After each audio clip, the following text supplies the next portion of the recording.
दे तो सासु सोने के घड़ी लवा लिप जाइत छठी मई के घाट लिप जैती छठी मई के घाट दे तो सासु सोने के घड़ी लवा लिप जाइत छठी मई के घाट लिप जाइत छठी मई के घाट लिपि पोती घटिया सजावती करती छठिया व्रत करती छठिया व्रत लिपि पोती घटिया सजावती करती छठिया व्रत कहाँ पैबो बहू सोन घड़ी लवा कहाँ लिप जैबू घाट कहाँ लिप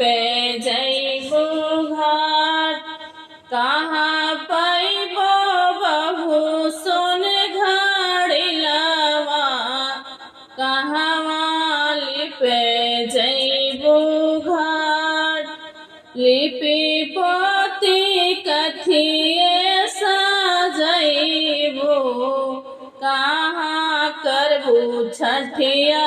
व्रत लिपि पोती कथिए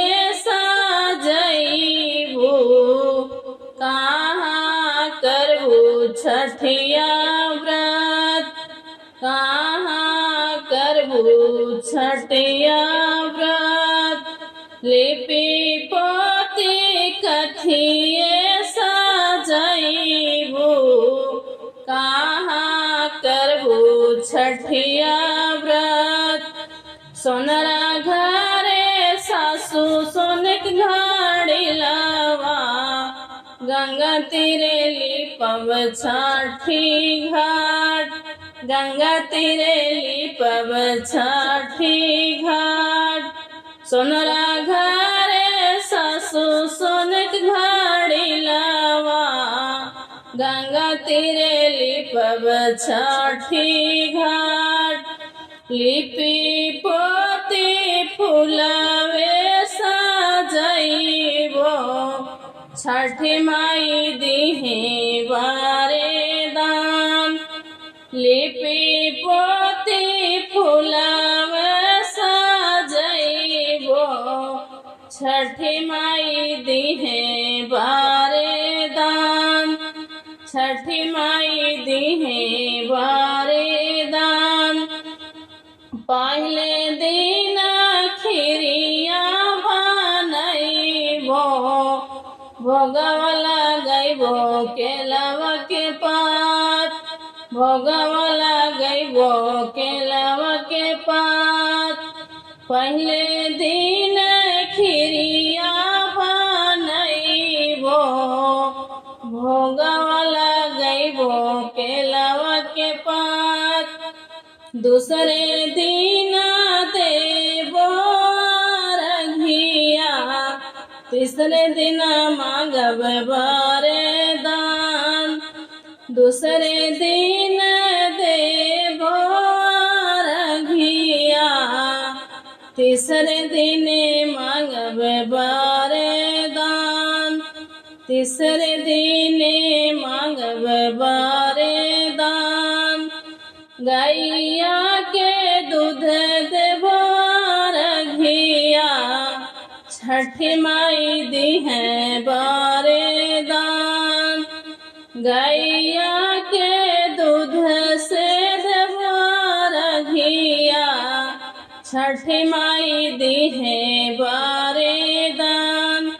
सूरज देव दिहे बारे दान आदित्य मल दिहे बारे दान सूरज देव दिहे बारे दान आदित्य मल दिहे बारे दान मंगिया भा